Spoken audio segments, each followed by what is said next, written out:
Hi everyone, welcome to Crochet Tutorials. I'm Kim. In this video I'm going to show you how to make this absolutely gorgeous flat slip stitch join for your squares. This join is particularly good when you are looking to use a contrasting colour with your squares. As you can see with these particular squares, I couldn't choose a colour because there's orange, there's pink, there's purple, there's blue, there's yellow and there's white. So I couldn't choose one of those colours and I elected for the grey. And as you can see, it just looks stunning as an outline to these squares. So let's get to it and have a look at how to make this flat slip stitch join.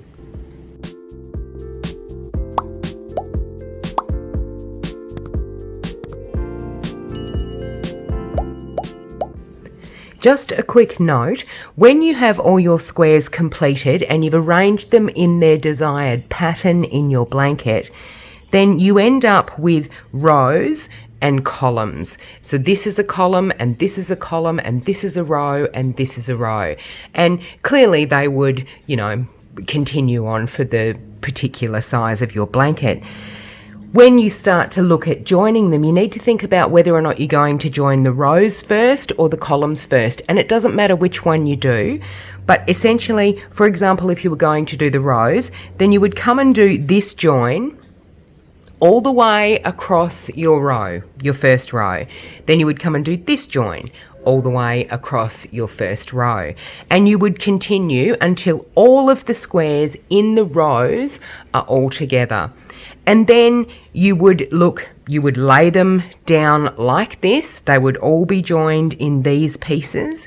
And then you would do a long join across all of joining the columns together, essentially. So rather than coming and doing this join and then this join and this join and this join, you'll end up with thousands of tails. Just join all the all the squares in your row and then set them together and then come and do the column joins. And that is the easiest way to organise your square joining. Okie doke, so the yarn is on my hook. I've got everything in extreme close up here so you can see exactly what's going on. Essentially you just need a slip knot on your hook, and then when you join, you can elect to go into the stitches of the corner, but I actually normally just go straight into the corner. But it's important to remember that you always need to go in from the top. So don't come in from the top and then underneath of the next square. Always come in from the top. So get out of my way, tail. And then I've come in and I'm in the top, and then just grab that, pull it through and slip stitch into that loop on your hook. The next stitch we want is this one that is immediately after the corner and on both squares. And what we're going to do is we're going to go into the back loop only of that stitch. So it can be pretty tricky because you've just joined the corner and it might try and hide, but that's it there. And so we need to just go into the back loop again from the top, keep the yarn in between the two squares, and then go into the back loop again and just yarn over and pull through. And that will make your first slip stitch. And then we just simply go into the back loop of the next stitch and the back loop of the other square, yarn over and pull through. And continue going into each stitch up the square.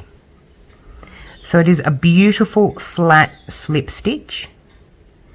And as you can see, it sits really nice and flat on the square. When you come along, say if this was your edge and you weren't joining any other squares here, that you would make your border around, and so that would actually not sit out so proud, that little slip knot there. Again, we go in through the top of this back loop of the first square. Keep that yarn in between the two squares and go in through the top of the back loop of the other square and just slip stitch.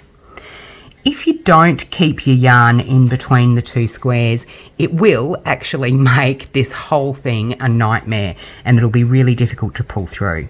So in through the front of the back loop, in through the front of the back loop, yarn over and pull through. And once you get into a rhythm, it's actually quite quick. Don't grab any of those little yarny loops from your actual square and pull them through, because you will see that with this contrasting colour. It's actually really quite quick to do. So you'll get here to the end, which I'll show you. I'll just complete this and then show you what happens when we get to the end and what you do.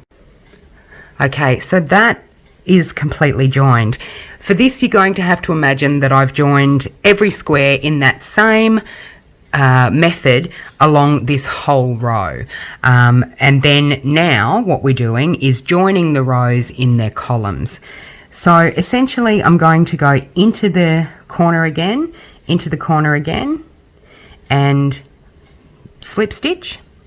And then I'm going to do the same on the next pair of squares. And you can see that that creates just a little bridge between the two sets of squares. And the same thing would happen, I'd do the same thing as I go up again. I'd grab that back loop from the first stitch outside the corner and just slip stitch it. So this is, I think, one of the most beautiful joins. Of course, I could have used white and it would have been very, very invisible, or rather invisible. It does, I'll just show you, it does look a little different on the back. If you can see that, it just is like a line of loops rather than the actual slip stitches along the front. And I actually think that both look really quite adorable. So I hope you use the flat slip stitch join. If you have any questions, feel free to ask in the comments and I'll answer as best I can. But I do hope you use it. It's a lovely join. I'll see you in the next video.